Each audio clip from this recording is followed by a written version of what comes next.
Welcome to CMA Exam Coach, your guide to success in the CMA USA journey. Whether you're just starting your preparation or revising key topics, you're in the right place. In today's session, we're focusing on one of the most practical and commonly tested areas in Part 2 of the exam activity ratios. Activity ratios are also called efficiency ratios because they help us evaluate how effectively a company uses its resources like inventory and receivables to run its operations and generate revenue. These ratios are not just important for the exam, but they also give us real-world insight into operational performance. They answer questions like, is the company managing its inventory well? Are customers paying on time? Are assets being used efficiently? Understanding these ratios will not only help you score high in your exam, but also build your skills as a future financial decision maker. Let's begin with the definition of activity ratios. Activity ratios, also known as efficiency ratios, measure how effectively a company uses its assets to generate revenue. They help analyze how well a business is managing its operational resources, such as inventory, accounts receivable, and total assets. These ratios show the speed or turnover of key assets. In other words, how quickly the company is converting its resources into sales or cash. Higher activity ratios generally indicate better performance, showing that the company is efficiently managing its assets to support operations. In the CMA exam, activity ratios are tested both conceptually and through numerical questions. So, it's important to understand the logic behind each ratio and how to apply the formulas correctly.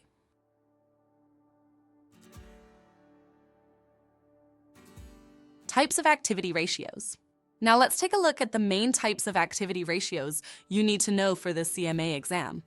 We'll use short forms to make it easy to remember and refer during calculations. Accounts Receivable Turnover Ratio, ARTR. This ratio measures how many times a company collects its average accounts receivable during a period. It shows how efficiently the company is managing credit sales and collections. Inventory Turnover Ratio, ITR. ITR tells us how many times inventory is sold and replaced during a specific period. It helps assess inventory management and sales performance. Accounts Payable Turnover Ratio, APTR. APTR shows how quickly a company pays off its suppliers. It reflects the company's payment policy and relationships with creditors. Total Asset Turnover Ratio, TATR. TATR measures how effectively a company is using all of its assets to generate sales. It gives a broad view of overall operational efficiency. Fixed Asset Turnover Ratio, FATR. This ratio focuses on how efficiently a company is using its fixed assets, like machinery and equipment, to produce revenue. It's especially useful for asset-heavy industries. These ratios together give us a complete picture of how well a company is using its resources to support business activity. Let's begin with our first activity ratio, the Accounts Receivable Turnover Ratio, often shortened as ARTR. This ratio tells us how many times a company collects its average accounts receivable during a specific period, usually a year. It specifically focuses on receivables that are generated from credit sales, not cash sales. The formula is accounts receivable turnover ratio equals to net credit sales divided by average accounts receivable. So what does this ratio actually tell us? It indicates how efficiently the company is managing its credit sales and collection process. In simple terms, it shows how quickly the business is converting its credit sales into actual cash. Now, here's how to interpret it. If the ARTR is high, it means the company is collecting its receivables more frequently throughout the year. This is generally a positive sign. It suggests that the company has effective credit policies and is doing a good job following up with customers for timely payments. On the other hand, if the ARTR is low, it could mean slow collections or possibly issues with customer payments. This might be a red flag, indicating that the company is either giving too much time to customers or having difficulty collecting dues, both of which can hurt cash flow. Finally, this ratio is especially important because it helps in evaluating the liquidity of receivables. It shows us how well the company is managing one of its key current assets and how effectively it's turning that credit into usable cash for operations. Now that we understand the accounts receivable turnover ratio, let's take it one step further. By using the ARTR, we can calculate something called the average collection period. This tells us how many days, on average, it takes for a company to collect its receivables. The formula is simple. Average collection period equals to 365 divided by ARTR. So what does the ARTR really indicate? It shows us how many times the company collects its average receivables during the year. The higher the number, the faster the collections. Let's make this clearer with an example. Suppose a company has net credit sales of $1 million and the average accounts receivable is $100,000. Using the ARTR formula, ARTR equal net credit sales divided by average accounts receivable, which is equal to 10. So the company collects its receivables 10 times in a year. In other words, on average, the receivables are cleared once every 36.5 days, which we get by dividing 365 by 10. This means the company is converting its credit sales into cash roughly every 5 weeks, which can be a good sign depending on the industry. Understanding both the ARTR and the average collection period helps us evaluate how quickly and efficiently the company is turning its credit into cash. Alternative equation for average collection period. Now, let's look at an alternative way to express the average collection period based on the ARTR formula. As we already know, accounts receivable turnover ratio is calculated as net credit sales divided by average accounts receivable. And the average collection period is 365 divided by ARTR. Now, if we substitute the ARTR formula into the average collection period formula, we get average collection period is equal to 365 divided by net credit sales divided by average accounts receivable. This gives us a complex fraction with 2 divisions. To simplify it, we take the reciprocal of the denominator. So instead of 365 divided by net credit sales over average accounts receivable, we flip it and multiply, which gives average accounts receivable divided by net credit sales divided by 365. Now let's break that down even further. If we divide net credit sales by 365, we get the average credit sales per day. So the final and simplified equation becomes average collection period equals to average accounts receivable divided by per day credit sales. This version of the formula is very helpful, especially when the daily credit sales figure is already given, or when analyzing receivables on a more frequent basis like weekly or monthly. Applying the alternative formula to the example. Now let's apply the alternative formula we just learned, using the same example from earlier. We already know that the average accounts receivable is $100,000. To calculate the per-day credit sales, we take the net credit sales of $1 million and divide it by 365. That gives us 1 million divided by 365 equals approximately $2,738 per day. Now, using the alternative formula, average collection period equal average accounts receivable divided by per day credit sales. That means 100,000 divided by 2,738 equals approximately 36.5 days. This gives us the same answer we calculated earlier using the original formula. 365 divided by the ARTR of 10, which also gave 36.5 days. This confirms that both methods are correct and lead to the same result. Also, keep in mind, this alternative version of the formula is very useful. We will use the same logic when calculating other activity ratios like accounts payable turnover and inventory turnover. So remember how we derived the per day calculation and how it simplifies your understanding across multiple ratios. Inventory turnover ratio, ITR. Now, let's talk about the inventory turnover ratio. Definition. The inventory turnover ratio measures how many times a company sells and replaces its inventory during a specific period, usually a year. It helps us understand how efficiently a company is managing its inventory and how quickly goods are being converted into sales. Now, let's break down what this ratio tells us. A high inventory turnover indicates that inventory is being sold quickly. This is generally a good sign, suggesting strong sales or efficient inventory management. On the other hand, a low inventory turnover may suggest overstocking, slow-moving goods, or weak sales. It could also indicate that the company is having trouble selling its products. This ratio is important because it helps businesses understand whether they are holding too much inventory or not enough. It plays a key role in managing working capital effectively and ensuring the company isn't tying up too much money in unsold goods. Formula.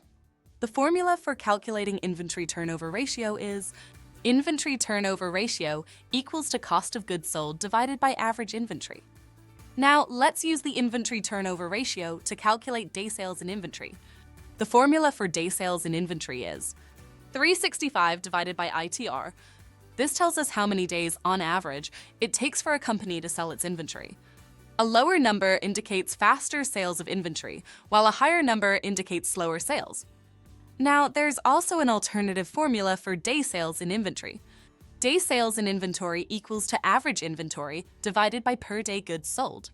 In this case, per day goods sold is calculated by dividing the cost of goods sold divided by 365.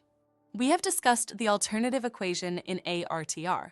This alternative formula helps us better understand the relationship between inventory levels and the rate at which goods are sold daily. Understanding cost of goods sold.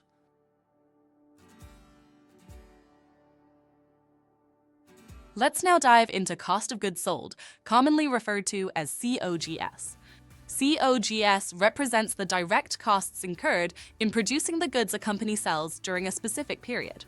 It includes expenses such as raw materials, labor, and manufacturing costs that are directly tied to the production of products sold. The formula for calculating COGS is COGS equals opening inventory plus purchases minus ending inventory.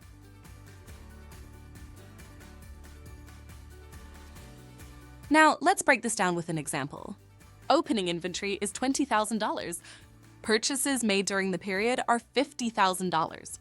Ending inventory at the end of the period is $15,000. Using the formula, COGS equals to $20,000 plus $50,000 minus $15,000. So, we get COGS equals $55,000. This means that during the period, the business spent $55,000 on the goods it actually sold.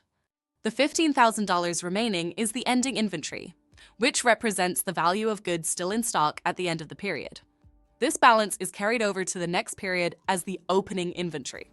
In the CMA exam, you may be asked to calculate different elements of the cost of goods sold. Equation like opening inventory, ending inventory, purchases, or even COGS itself. Remember, the formula for COGS is opening inventory plus purchases minus ending inventory. Now, depending on the information provided, you can rearrange the equation to solve for any unknown. Let's go over a few examples. Example to calculate opening inventory.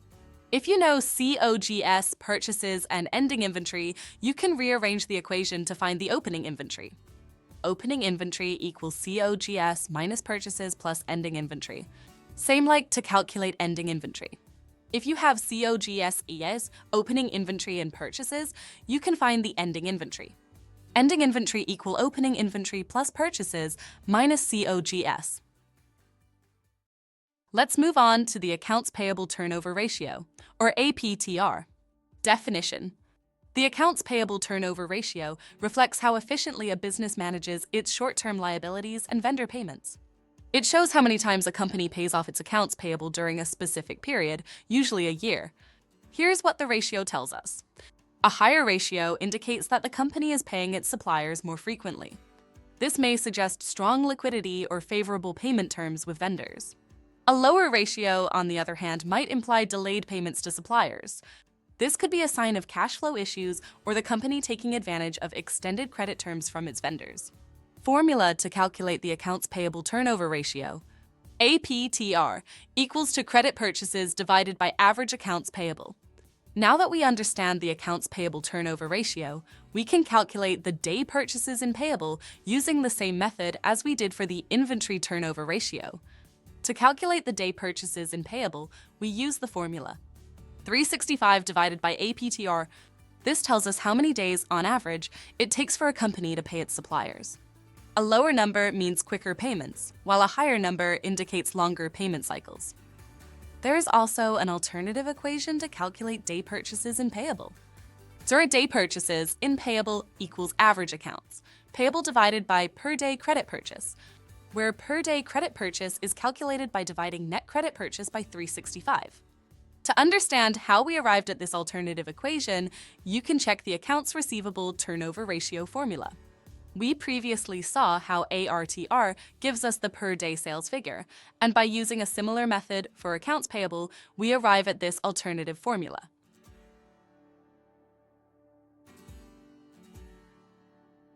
Now, let's discuss the total asset turnover ratio, TATR. The total asset turnover ratio measures how many dollars of revenue a company earns for each dollar invested in assets. This ratio gives insight into how well the company is utilizing its asset base to generate sales. Here's what this ratio indicates. A higher ratio means the company is using its assets efficiently to generate revenue, making good use of its resources to drive sales.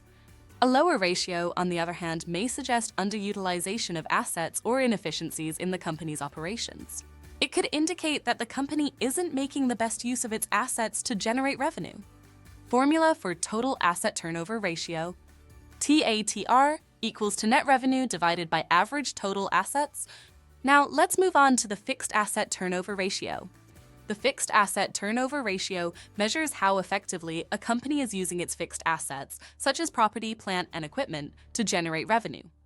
This ratio shows how many dollars of revenue a company generates for each dollar invested in fixed assets. Here's what this ratio tells us. A higher ratio indicates that the company is using its fixed assets efficiently to drive sales, suggesting effective management of long-term resources. A lower ratio may suggest underutilization of fixed assets or inefficiencies in how the company is leveraging its long-term investments to generate revenue. Formula for fixed asset turnover ratio. FATR equals to net sales divided by average fixed assets. Before we wrap up, let's go through a quick problem on the inventory turnover ratio. We are given the following information. Cost of goods sold is $55,000. Opening inventory is $20,000. Closing inventory is $15,000. First, we calculate the average inventory.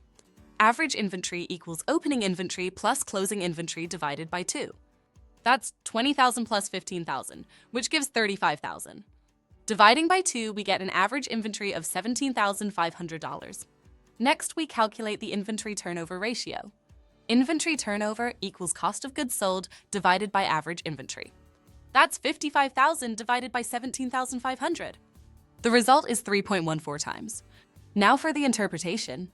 The inventory turnover ratio is 3.14 times, which means the company cycles through its inventory a little over 3 times in a year. To find how long it takes to sell the inventory, we calculate the days sales in inventory using the formula. 365 divided by the turnover ratio. 365 divided by 3.14 gives approximately 116 days. This means the company takes around 116 days to sell its inventory. What does that mean? A day's sales in inventory, value of around 116 days might seem slightly high at first glance, but the interpretation really depends on the type of product the company deals with.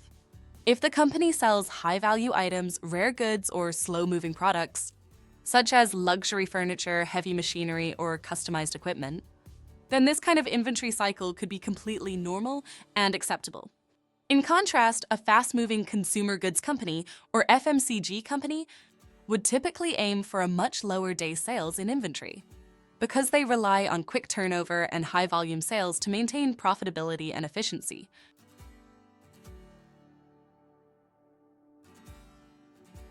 Let's look at an example related to the total asset turnover ratio.